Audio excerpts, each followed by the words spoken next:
Cher Kaal, merci de me donner l'opportunité de parler, de décrire mon expérience personnelle de notre étude quotidienne.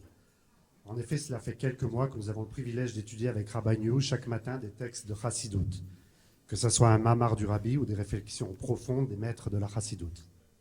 Il y a un peu plus d'un an, il m'avait approché et demandé si je serais intéressé de suivre des cours par Zoom durant la semaine. Ma réponse a été oui, et je lui avais dit que j'avais déjà par le passé assisté à des cours de Tanya. Cependant, cela faisait quelque temps que je m'étais impliqué dans une étude, disons, plus sérieuse.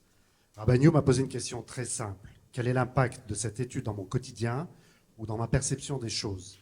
Je crois que la réponse est plus complexe, et pour cela, j'aimerais faire un petit détour. Nous avons appris qu'auparavant, la pratique des mitzvot n'avait pour but que d'acquérir le monde futur.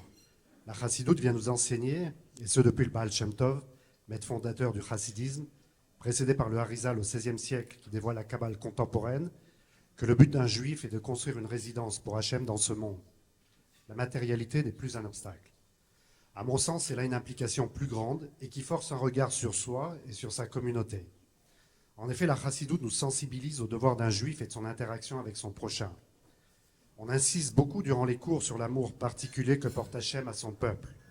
C'est cet amour qui nous fait prendre conscience de notre devoir et de révéler la présence divine. Au même titre que l'éducation, lorsque l'on investit dans une personne, un lien particulier nous unit à cette personne, un lien qui se traduit par une responsabilité envers elle. Chaque individu fait partie d'un ensemble indissociable qui forme la communauté. Dieu croit en l'aventure humaine, il a investi en nous. Nous devons lui rendre cela. Par ailleurs, l'étude de l'existence des différents mondes décrits de manière très précise et de leur révélation nous fait prendre conscience de la complexité du monde dans lequel on évolue, mais aussi de la position centrale que Dieu a choisie pour son peuple afin de bien comprendre notre rôle au sein de la création. Parmi ces mondes, par exemple, celui d'Assia, ou monde de l'action. Dans une très belle parabole, il est comparé à une peinture à travers laquelle est exprimée toutes les volontés de son auteur, Dieu. Et encore, au centre de tout cela se trouve l'homme et son devoir. Nos cours se terminent toujours par une histoire qui va illustrer tous ces principes, parfois à travers des témoignages de ces éminents rabbins qui ont fait avancer le judaïsme, ou tout simplement par ces petites réflexions typiquement chassidiques qui éveillent notre intérêt à l'étude. Un chassid pose la question suivante à son ami. De qui apprends-tu le plus? De ton Rébé ou de Moshe Rabbeinu? Et son ami de répondre sans hésiter de mon Rébé. Comment cela? Demande son interlocuteur. Eh bien c'est simple, en comprenant mon Rébé, je vais pouvoir comprendre Moshe. Quel est l'impact de l'étude sur mon quotidien? En toute honnêteté, il est difficile de répondre à cette question car nous savons tous que la chose la plus ardue dans ce monde, c'est d'être capable de contrôler et de surmonter nos impulsions. Et plus difficile encore, de pouvoir les canaliser et les infléchir pour le service divin. Il faudrait pour cela demander à notre entourage proche pour savoir s'il remarque qu'un changement s'est opéré sur notre personne.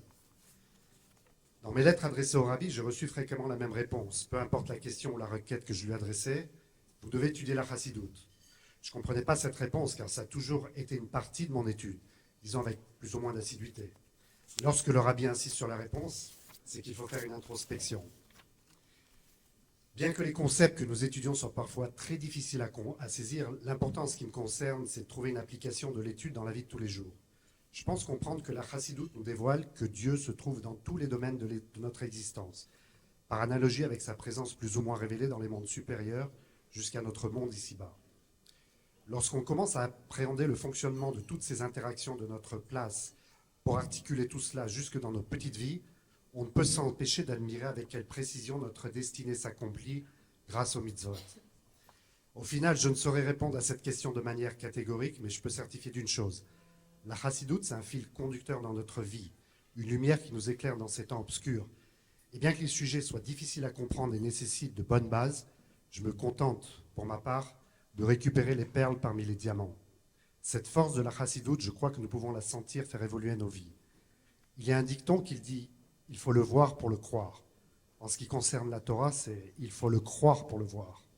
Alors n'hésitez pas, venez nous rejoindre.